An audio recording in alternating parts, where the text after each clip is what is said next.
Greetings once again, my friends, and welcome back to Drak Reviews, where I take on the first of the two Sonic games that came out in 2017, and pretty much the most anticipated one as we dive into Sonic Mania, which was developed by Christian Taxman Whitehead, who, aside from working on some Sonic fan games, and was previously contracted by Sega to develop some enhanced mobile ports for Genesis-era Sonic games, as well as I think he worked on some 3D Sonic titles as well.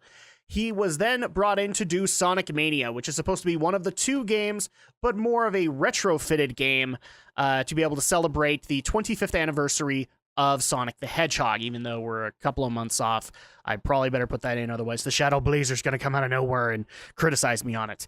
But let's go ahead and dive into Sonic Mania, starting with the plot.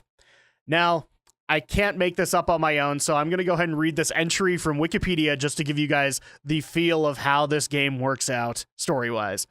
Following the events of Sonic and Knuckles, Sonic and Tails receive a powerful energy reading from Angel Island and board their biplane, the Tornado, to investigate. However, Dr. Eggman sends an elite group of Egg Robos to reach the signal before Sonic and Tails. The Egg Robos excavate the source of the signal, a magical gemstone called the Phantom Ruby, just as Sonic and Tails arrive. The Egg Robos gain new powers from the Ruby, becoming the Hard-Boiled Heavies, and send Sonic, Tails, and the island's guardian Knuckles through places they have previously visited, where they pursue Eggman to prevent him from using the Ruby's power for evil, clashing with him and the Heavies along the way. Yep, I couldn't make this stuff up, even if I tried. So, I will actually admit that even without story, this game is very much worth it, but the story as it stands, I had no problems with. This is a Sonic plot. I mean, aside from it sounding a little hokey, I mean, I've heard hokier plots, so I didn't really take points off for the story, and it was engaging enough. Moving on into the visuals. Oh my gosh, this game is gorgeous. Oh, I can't even begin to tell you guys how gorgeous this game is. It is wonderful, nostalgic, but also brings something new. I gotta tip my hat to Christian Taxman Whitehead. You were able to not only facelift the original models of Eggman, Sonic, Tails, Knuckles, as well as the Egg Robos, but oh my gosh, every zone, whether it be new or old, is gorgeous. I literally tried so hard to try and find that one zone that just wouldn't sit right with me, and I couldn't find it. It actually makes me sad that there were only so many zones in there that were either redone or actually made for the very first time. It really makes me want like a DLC where he made additional worlds and zones. Here's hoping for Sonic Mania 2, I guess. And yeah, I got to admit, I really didn't take any points off for visuals. This game is gorgeous, and I have no problem recommending it just for its visuals alone. Gameplay. This is another solid, as far as I'm concerned. I had a few glitches and bumps along the way, but it plays like a retro Sonic game. I believe it's based in the Sonic and Knuckles engine with some enhancements, but in all honesty, it just feels like retro Sonic. I can't necessarily say it's better or worse. Like I said, there were a couple of glitches I had here and there, but it's so nostalgic. It's got such a nostalgic feel to it, as well as it just can. I don't know how else to explain it aside from it fits like a glove. It really does for Sonic players. It is able to scratch that nostalgic itch, as well as be able to give Sonic fans something to do while Sonic Forces was in the works. So at that point, I got to admit, I took a little bit of points off for gameplay, but that's just because of the various glitches that I had throughout. Overall, this game plays really well. Moving on into the audio. I want this soundtrack. I have no problem saying that I want it. I don't know where I can get it. If you guys can point me in the direction of it, I want this soundtrack.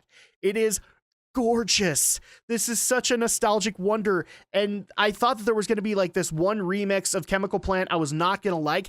I couldn't find one that I hated.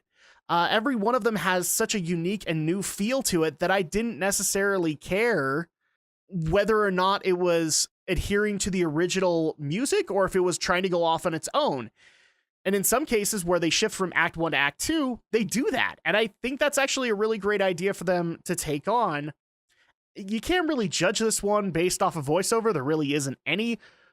But yeah, I didn't really take any points off for audio on this one either. And again, please, if you guys know where to get the soundtrack for this thing, please let me know. I want it. Moving on into replay value and presentation. Now, I will admit for replay value, I did take a little bit off. And the only reason I did was because as soon as you complete the story, most Sonic fans would be content there. But that's when the herd cur come in. And if you want to be able to get that oh so great supersonic ending, you got to do some additional work for it. You got to go through some levels. You got to go and find all the secret rings so you can get all the Chaos Emeralds and then go back and do the final boss all over again.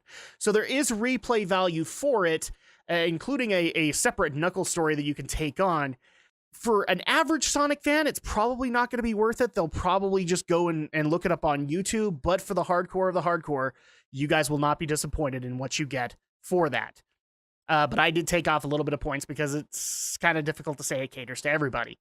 Presentation, does it all come together? Abso-freaking-lutely. This game is amazing and well worth the wait. Like I said, this is the Sonic game that nobody thought was going to be bad.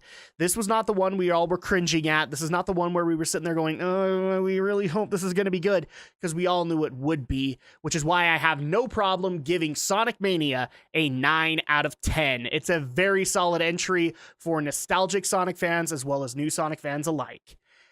But is it worth it? Now, if you're a hardcore Sonic fan, like me, and like I showed in a previous video where I actually got this, there was a physical collector's edition with a digital code that was worth $70. But the game itself is priced around $19.99 US. It is available for PlayStation 4, Xbox One, Nintendo Switch, as well as for PC. Is it worth it at $19.99? Absolutely. This game would probably be worth $29.99 as far as I am concerned, with all of the hard work that's gone into it and the fact that I would want to support Christian Taxman Whitehead and show Sega continue to hire this guy. So yeah, for $20, more than worth it. If you don't have this game already, which I doubt, I think the people who wanted it already have it. If you don't have it, go pick it up. It's absolutely worth it. If you're a Sonic fan that has just been sitting there going, I don't know, this one's worth it at the very least. And that's going to go ahead and do it for this review of Sonic Mania. Thank you guys so much for watching. And of course, I'll be back in time for the next review.